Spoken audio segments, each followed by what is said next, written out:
नमस्कार मित्रों, आज मैं आपको एक बात बताने वाला हूँ। मित्रों, डिस्कवरी चैनल पर एक दिन एक प्रोग्राम दिखाया जा रहा था। उस प्रोग्राम में ऐसा बताया जा रहा था कि एक महिला के घर पर कोई विशेष मेहमान आने वाले थे। तो महिला ने विशेष मेहमान के लिए विशेष भोजन बनाने का विचार किया और वो नज़दीकी बाजार की ओर चल पड़ी कुछ खरीदारी करने के लिए।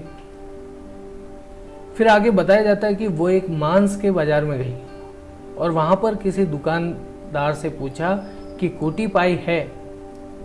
दुकानदार ने कहा नहीं है। जब मेरी भी इच्छा हुई कि ये कूटी पाई क्या होता है और वो प्रोग्राम में देखने लग गया, तो उस महिला ने लगभग 10-12 दुकानों पर पूछा कि कूटी पाई है क्या। तब जाके उसे किसी एक दुकानदार ने हाँ भरा। उस महिला ने कूटी पाई खरीदा और तो चैनल जो है, डिस्कवरी चैनल है, वो कूटी पाई का वर्णन करता है कि कूटी पाई क्या होती है। तो मैं एकदम से सन्न रह गया, ये कूटी पाई क्या होती है। मित्रों, आप भी शायद पहली बार सुन रहे होंगे। एक गर्भवती बकरी जिसका प्रसव जो है बिल्कुल समीप होता है, यानी 2-3 दिनों में वो अपने बच्चे को जन्म देने वाली है, उस बकरी की हत्या करके उसके गर्भ में से शिशु को निकाला जाता है और उसका जो है वो मांस बनाया जाता है। उसी को कूटी पाई कहते हैं।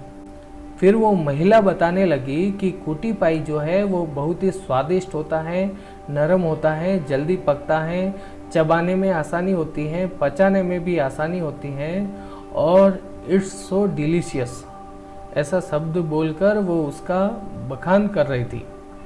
और मैं बैठा बैठा सोच रहा था कि इंसान और हैवान में क्या फ़र्क रह गया।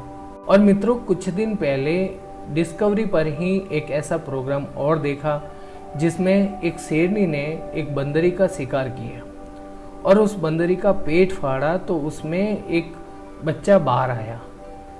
शेरनी की ममता जाग उठी और उस शिशु को वो दुलारने लगी। शायद उस शिशु का लालन पालन भी उसी ने किया होगा। अभी हाल ही में एक वीडियो और देखा जिसमें एक मगरमच्छ एक मादा हिरण को पकड़ लेता है। कुछ देर दबोचने के बाद जब मगरमच्छ को पता चलता है कि यह हिरण जो है वो गर्भवती है, तो वो अपने जबड़े को खोल देता है और हिरण को आज़ाद कर देता है। ये सब क्या है भाई? मनुष्य मनुष्यता भूल रहा है और अपने जीभ के स्वाद के लिए उसको गर्भस्थ शिशु चाहिए, यानी जो गर्भ में पल रहा है उस शिशु को वो अपना भोजन बना लेता है। मनोरंजन के लिए एक हथिनी की हत्या कर दी गई। और हाँ, चीन में तो बेबी सूप घिन आने लगी है स्वयं को मनुष्य कहने में। हम इंसान तो जानवरों से भी गए गुजरे निकले। मतलब एक तरफ जानवर जो मनुष्य जैसा व्यवहार कर रहे हैं और दूसरी तरफ हम इंसान जो जानवरों से भी गए गुजरे हैं। लगता है अब पृथ्वी का अंत निकट है। ये कोरोना, आंधी, तूफान, भवंडर, भूकंप, ये सब साइक्लोन, कितने बड़े बड़े तूफान आ रहे हैं, फिर भी इंसान जो है वो समझ नहीं रहा है। मित्रों, जिस चीज़ को, जिस वस्तु को आप नहीं बना सकते हैं, उसे नष्ट करने का हक भी भगवान ने आपको नहीं दिया है। आपने रामायण भी देखी लॉकडाउन के पीरियड में, आपने महाभारत भी देखी। भगवान बताते हैं कि सबका आने का और जाने का समय जो है वो निश्चित होता है। तो मुझे लगता है कि अभी सबके जाने का समय जो है वो आ चुका है। मित्रों, इंसान को इंसान बनकर रहना चाहिए, हैवान नहीं बनना चाहिए। मेरी कहानी कैसी लगी कमेंट करके अवश्य बताएं।